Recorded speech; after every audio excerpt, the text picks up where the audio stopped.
สวัสดีค่ะนิยาพานะคะฝากทุกคนกดไลค์กดติดตามเพื่อเป็นกำลังใจให้ยาด้วยนะคะตอนแรก EP นี้ทำภาพเสร็จไปตั้งนานแล้วนะคะแต่ยาอยากเปลี่ยนชุดคุณทิพย์ระดาใหม่ก็เลยเริ่มต้นทำใหม่หมดเลยค่ะคิดว่าจะทำ EP นี้ไม่ทันซะแล้วแต่ทันค่ะทุกคนเย่เหมือนเช่นเคยค่ะทุกคนนิยายเรื่องนี้อาจจะมีบางช่วงบางตอนที่ไม่สามารถอ่านลง YouTube ได้นะคะแต่สามารถไปตามอ่านฉากฟินๆจิกหมอนได้ที่ Fiction Loft ค่ะนิยายเรื่องรินละมุนอุ่นใจทิพย์ตอนกาแฟทางธุรกิจ25นาทีเวลาบ่าย2:35นาทีทิพดาฟิสรอยลงมาที่เล้าชั้นล่างของโรงแรมฟิสรอยไม่ใช่เพราะนัดกาแฟ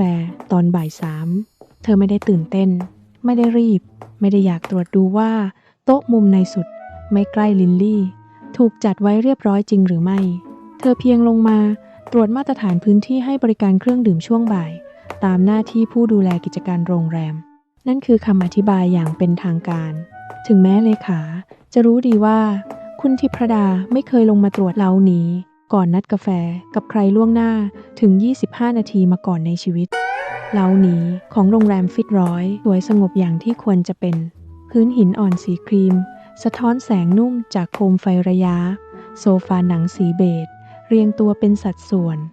โต๊ะกระจกมีแจกันดอกไม้เล็กๆวางอยู่ทุกโต๊ะกลิ่นชาเอิญเกนอ่อนๆลอยปนกับกลิ่นกาแฟบดสดด้านนอกเป็นกระจกสูงมองเห็นสวนแนวตั้งของโรงแรมที่มีน้ำตกเล็กๆไหลลงมาอย่างสุภาพ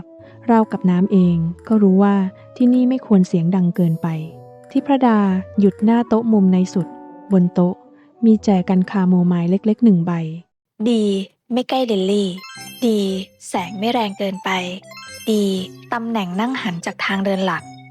มีความเป็นส่วนตัวพอสมควรแต่ไม่ดูเหมือนเป็นนัดส่วนตัวดีมากเธอมองโต๊ะนั้นอยู่3 วินาทีเจกันตรงนั้นเอียงพนักงานเสิร์ฟที่ยืนอยู่ใกล้ๆรีบขยับแจกันทันทีค่ะคุณทิพย์ระดาไม่ต้องตื่นเต้นค่ะฉันแค่ตรวจพื้นที่ค่ะพนักงานตอบด้วยน้ำเสียงที่พยายามไม่ให้ฟังเหมือนว่าเธอไม่เชื่อเลยสักนิดทิพดานั่งลงวางกระเป๋าหนังสีครีมไว้ข้างตัววางแฟ้มบางๆบนโต๊ะแฟ้มนั้นมีเอกสารหัวข้อแนวทางการปรับภาพลักษณ์ดอกไม้ภายในโรงแรมฟิสรอย3 หน้าไม่มากไม่เกินจำเป็นและไม่ใช่ข้ออ้างแน่นอนไม่ใช่ข้ออ้างเลยเธอเปิดแฟ้มพลิกหน้าแรกอย่างสงบแต่สายตากลับเหลือบไปที่นาฬิกาข้อมือบ่าย2:42ยังเหลือ18นาทีฉันไม่ได้รอฉันแค่ตรวจเวลาบ่าย2:47ยังเหลือ13นาทีบ่าย2:52ยังเหลือ8นาทีบ่าย2:57ยังเหลือ3นาทีและตอนบ่าย2:59ประตูหมุนหน้าโรงแรมก็เปิดออกรินลดาเดินเข้ามาวันนี้เธอสวมเสื้อเชิ้ตสีฟ้าอ่อนพับแขนกับกระโปรงผ้าลินิน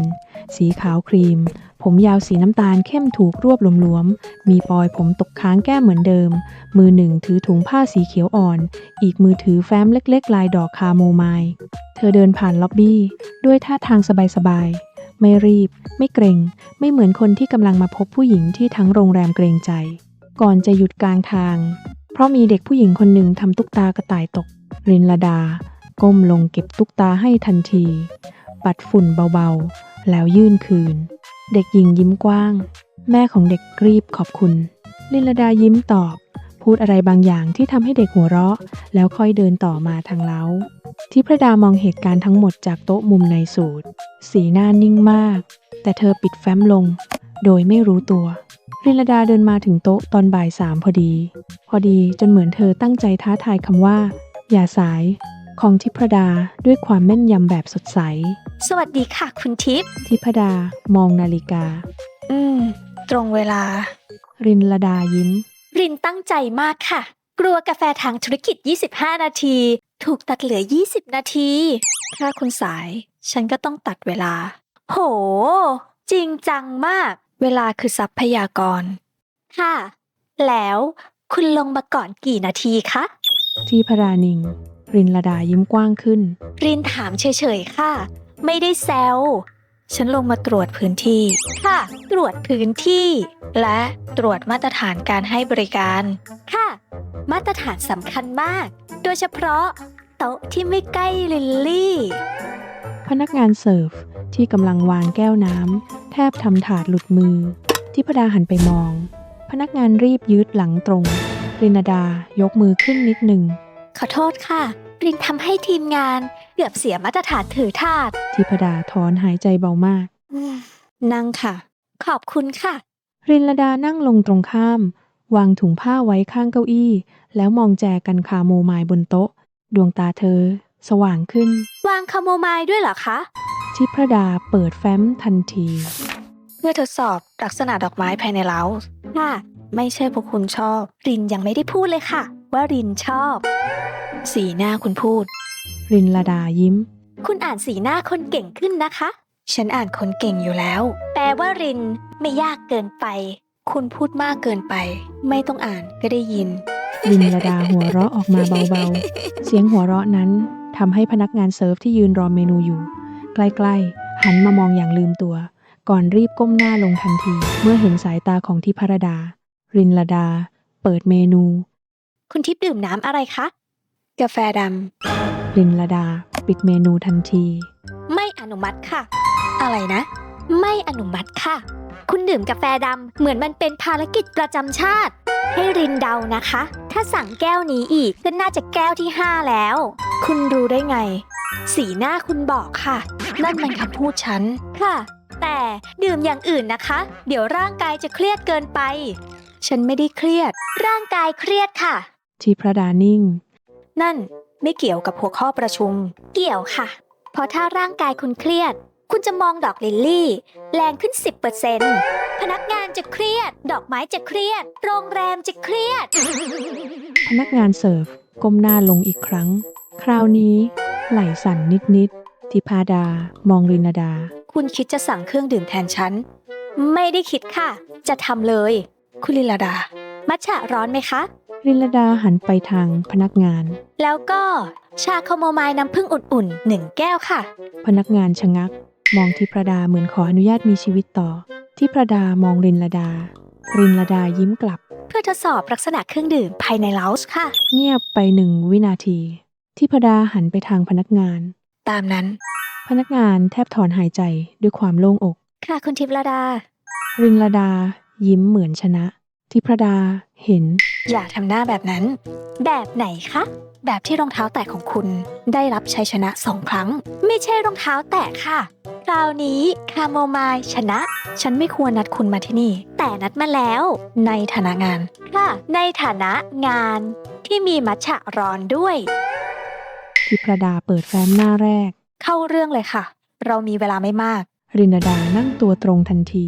เธอหยิบแฟ้มบางๆ ลายดอกคาโมไมล์ออกมา ทำหน้าเหมือนนักเรียนตั้งใจเกินไป จนทิพรดารู้ว่าเธอกำลังแกล้ง ผู้หญิงคนนี้หน้าหมันเคี้ยวที่สุด ถ้ารู้จักกันมากกว่านี้จะตีให้ร้องเลย เธอคิดในใจ และนั่นอาจจะเป็นเป้าหมายของเธอจริง คุณรินลดา คะ ขอบคุณที่ช่วยเรื่องแบ็คดรอปเมื่อวาน ค่ะ ยินดีค่ะ ๆ ทิพดาพูดต่อ ต่อค่ะ ภาพลักษณ์ดอกไม้ในห้องพักและพื้นที่ส่วนกลางของโรงแรม ค่ะ โรงแรมฟิตลอยต้องคงความหรู สงบ และมีมาตรฐาน แต่ไม่ควรแข็งเกินไป รินดาพยักหน้า เห็นด้วยค่ะ ตอนนี้บางมุมของโรงแรมดูเหมือนถ้าแขกจามเสียงดัง ดอกไม้จะถือใบลาออก ทิพดาหยุดพูด ฉันบันทึกประโยคนี้ ลงในรายงานไม่ได้ รินไม่ได้จะให้บันทึกค่ะ แค่แปลเป็นภาษาดอกไม้ แปลว่าลดดอกไม้ที่มีกลิ่นแรง ลดความสูงของเจกันบางจุด เพิ่มดอกไม้กลิ่นอ่อนกับใบเขียวที่ทำให้รู้สึกพักสายตา แล้วก็ควรมีความไม่สมบูรณ์แบบนิดนึงค่ะ ทิพดาหรีตา ความไม่สมบูรณ์แบบค่ะ โรงแรมของคุณสวยมาก แต่บางที สวยจนแขกกลัวทำอะไรผิด ดอกไม้ช่วยให้พื้นที่หายใจได้ ถ้ามันเป๊ะเกินไป มันจะกลายเป็นอีกอย่างที่ทำให้คนเกรง ทิพดาเงียบลง รินดาพูดด้วยน้ำเสียงจริงจังกว่าปกติ ความหรูไม่จำเป็นต้องทำให้คนตัวเล็กลงนะคะ มันควรทำให้เขารู้สึกว่าได้รับการดูแล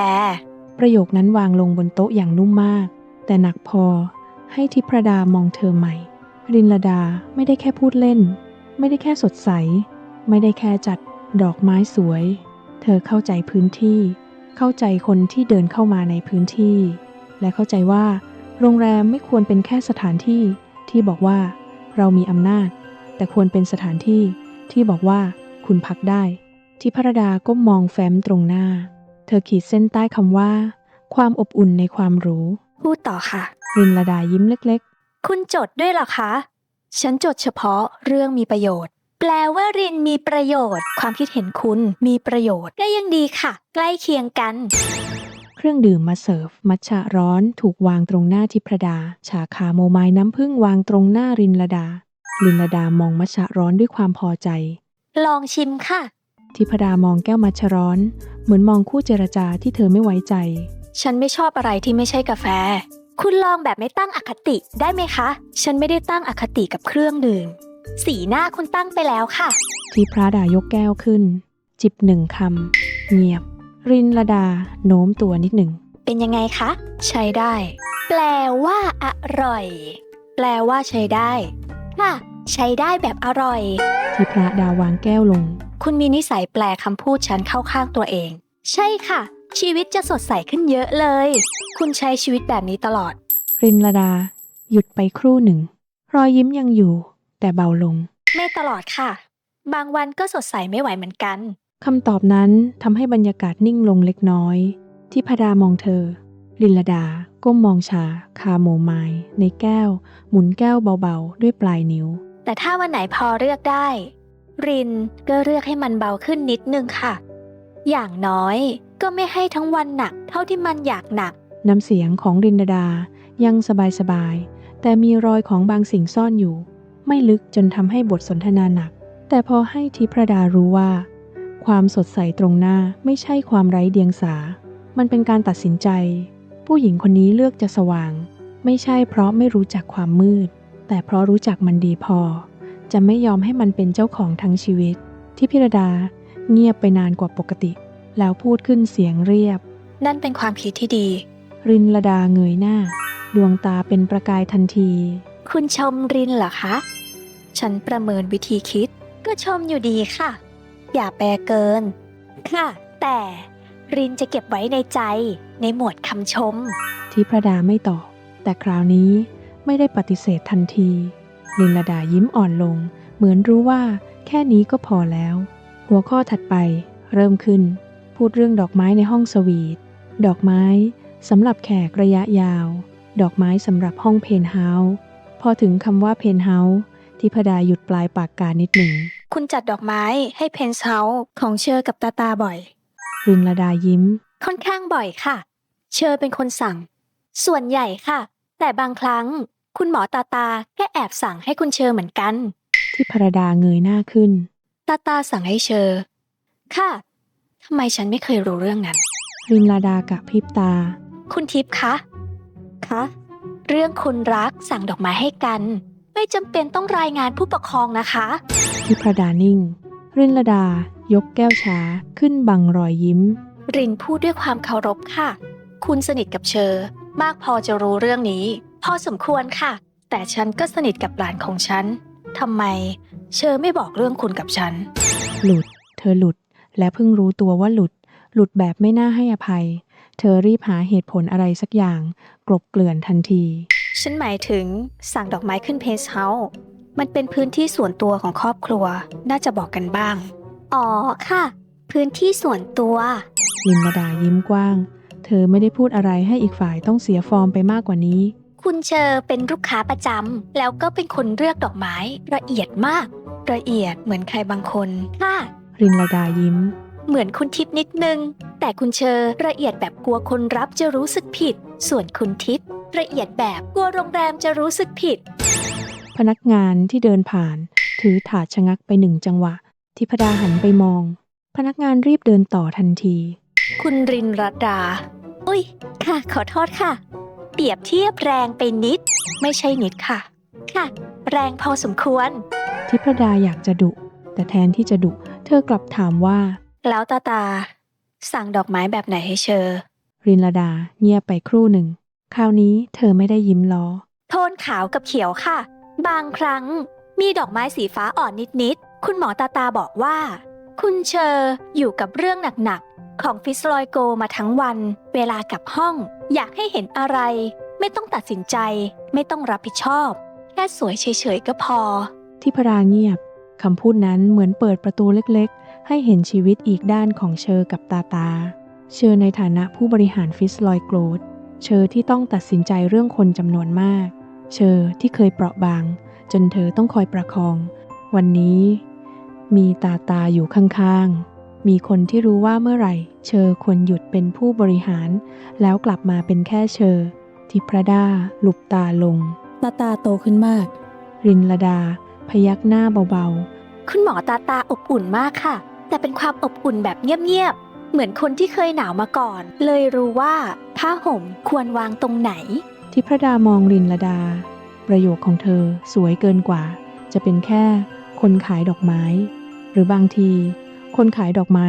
อาจต้องเข้าใจหัวใจคนมากกว่าที่คิด คุณพูดเหมือนเป็นนักเขียน ที่พระดาเอ่ย รินลดาหัวเราะ ไม่ค่ะ รินแค่เป็นไลฟ์โค้ช ล้อเล่นค่ะ รินแค่ขายดอกไม้ แล้วเจอลูกค้าคิดถึงกันบ่อยๆ แล้วคุณล่ะ คำถามหลุดออกไปก่อน ที่พระดาจะทันคิด รินลดาหยุด รินทำไมคะ ที่พระดานิ่งไป1 วินาที ก่อนจะปรับน้ำเสียงให้เป็นงานมากที่สุด คุณเข้าใจความรู้สึกคนอื่นมากขนาดนี้ แล้วตัวคุณเองใช้ดอกไม้แบบไหน รินลดามองเธอ คราวนี้ยิ้มช้าลง ของรินเหรอคะค่ะ ถ้าเป็นเมื่อก่อน รินคงชอบทานตะวันค่ะ สดใสค่ะ สดใส แบบอยากให้ทุกคนเห็นว่าเป็นอะไร ที่พระดาฟังเงียบ แล้วตอนนี้ ๆ รินลดาก้มมองคาโมไมล์ในแจกันบนโต๊ะ ตอนนี้อาจจะเป็นคาโมไมล์ค่ะ ไม่ได้สว่างที่สุด แต่ทำให้รู้สึกว่าหักได้ ที่พระดาไม่พูดอะไร เธอแค่ขีดบางอย่างลงบนเอกสาร รินลดาพยายามชะโงกดู คุณจดอะไรคะ ไม่เกี่ยวกับคุณ เกี่ยวแน่ๆค่ะ เมื่อกี้เรายังพูดเรื่องดอกไม้ของรินอยู่ ฉันจดคอนเซปต์ดอกไม้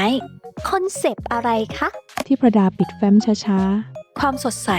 ที่ไม่บังคับให้ใครต้องสดใสตาม ๆ รินลดานิ่งไป คราวนี้เธอไม่แซว ไม่ยิ้มกว้าง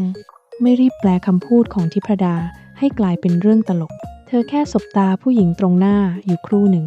แล้วพูดเบา คุณทิพย์อ่านคนเก่งจริงๆด้วย ๆ ทิพดาหลบตาก่อน ไม่ชัดเจน ไม่มาก แต่หลบจริง ฉันบอกแล้ว รินลดายิ้มอ่อน ค่ะ บรรยากาศเงียบลง แต่เป็นความเงียบที่แปลกสำหรับทิพรันดา ไม่ใช่ความเงียบที่เธอใช้ควบคุมห้อง ไม่ใช่ความเงียบที่ทำให้คนอื่นเกรงใจ มันเป็นความเงียบที่มีใครอีกคนนั่งอยู่ด้วย โดยไม่พยายามเติมคำพูดเข้าไปทุกช่องว่าง รินลดาดื่มชาคาโมไมล์ช้าๆ ทิพดาจิบมัทฉะร้อน และพบว่ามันยังอร่อยอยู่ ใช้ได้ ใช้ได้มาก เวลาผ่านไปเร็วเกินไป บ่าย 3:25 ครบ 25 นาทีพอดี ที่พระดามองนาฬิกา รินลดามองตาม หมดเวลาแล้วค่ะ ใช่ งั้นรินควรกลับใช่ไหมคะ ตามกำหนดหรือใช่ รินลดาพยักหน้า ค่ะ ตามกำหนด เธอเริ่มหยิบถุงผ้าขึ้นมาสะพาย ที่พระดามองการเคลื่อนไหวของเธอ มองที่มือของเธอ ที่กำลังเก็บแฟ้มอย่างไม่ได้รีบ มองแก้วชา ที่เหลือเพียงครึ่ง มองรอยยิ้มเล็กๆ ที่ยังอยู่ตรงมุมปาก แล้วพูดขึ้นอย่างสงบที่สุดเท่าที่จะทำได้ แต่ถ้าพิจารณาจากประเด็นที่ยังคุยไม่จบ รินลดาเงยหน้า ดวงตาเป็นประกายทันที เราอาจต้องนัดกันอีกครั้ง รินลดา ค่อยๆยิ้ม กาแฟทางธุรกิจครั้งที่2เหรอคะ ประชุมต่อเนื่อง หัวข้อเดิม ภาพลักษณ์ดอกไม้ของโรงแรม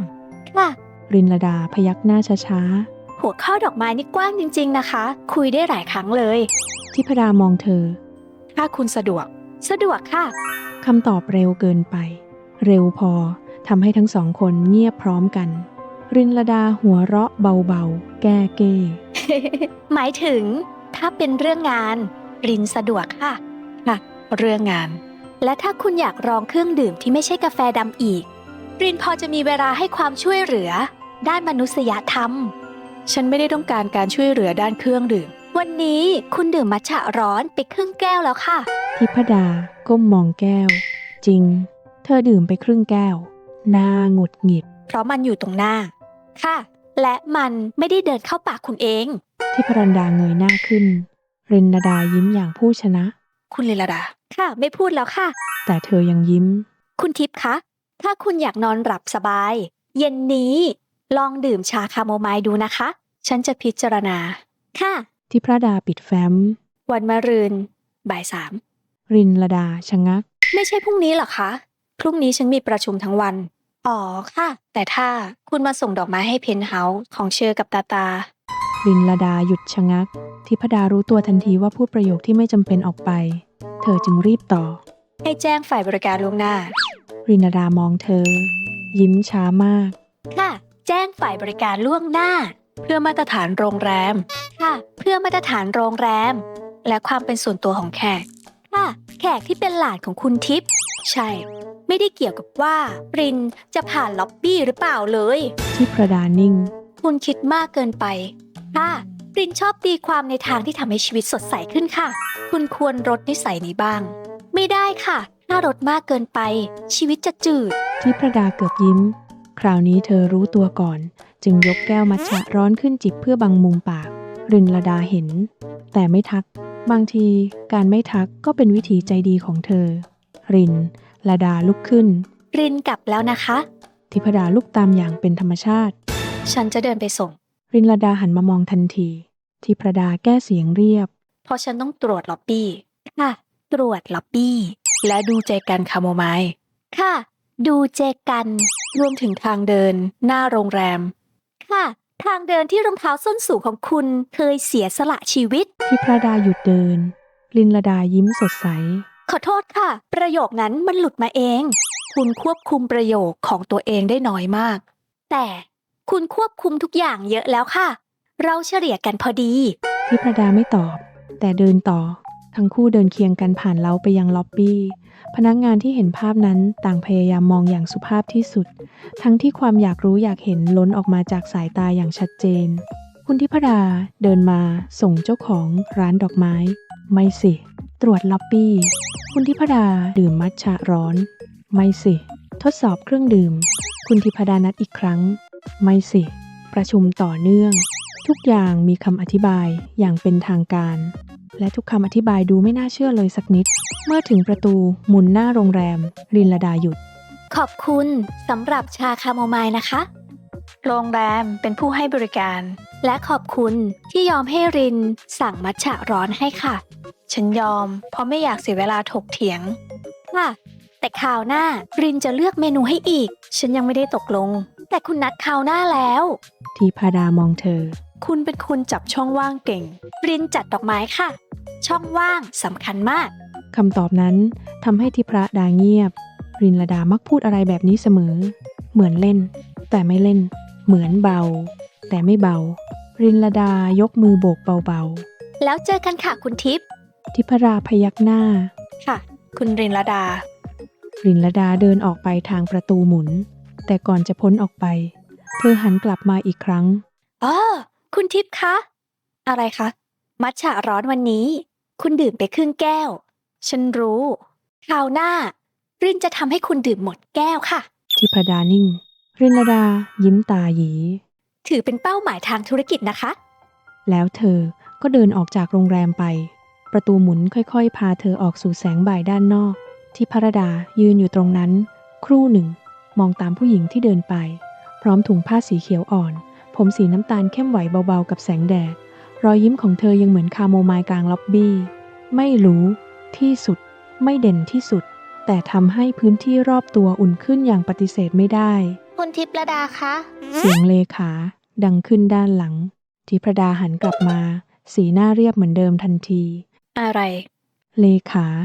ถือแท็บเล็ตไว้แนบอก จะให้ดิฉันลงนัดวันมะรืนบ่าย 3 หัวข้อเดิมใช่ไหมคะ ใช่ ระยะเวลาเท่าเดิมไหมคะ ทิพดานิ่งไป ในหัว เธอมีเหตุผลหลายข้อสำหรับการเพิ่มเวลา หัวข้อยังไม่จบ ต้องหารือเรื่องพื้นที่ส่วนกลาง ต้องหารือเรื่องห้องสวีท ต้องหารือเรื่องเพนเฮาส์ต้องหารือเรื่องเครื่องดื่มที่เหมาะสมกับเราต้องหารือเรื่องมัชร้อนคราวหน้าเธอหลุบตาลงเล็กน้อย 30 นาที เลขาก้มหน้าจดอย่างรวดเร็ว ค่ะ 30 นาที เพราะหัวข้อเยอะขึ้น ค่ะ ไม่ใช่เหตุผลอื่น ค่ะ ทิพดามองเลขา คุณยิ้มอะไร ไม่ได้ยิ้มค่ะ เห็นอยู่ เลขารีบเก็บสีหน้า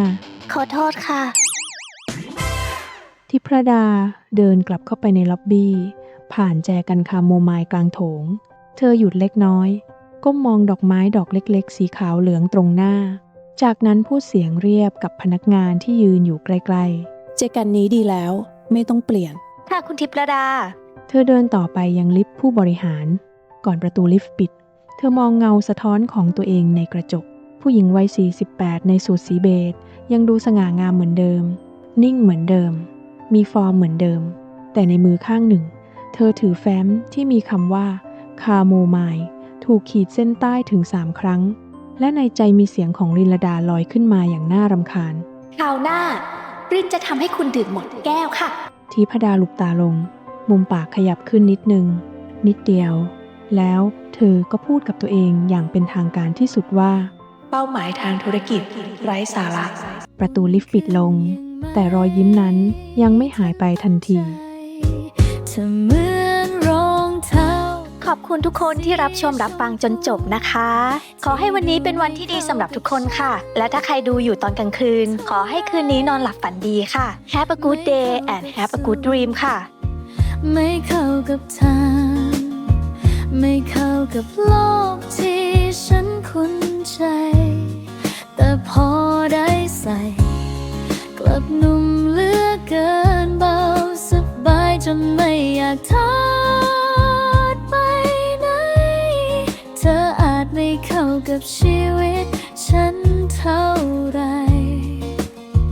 แต่กลับพอดีกับหัวใจ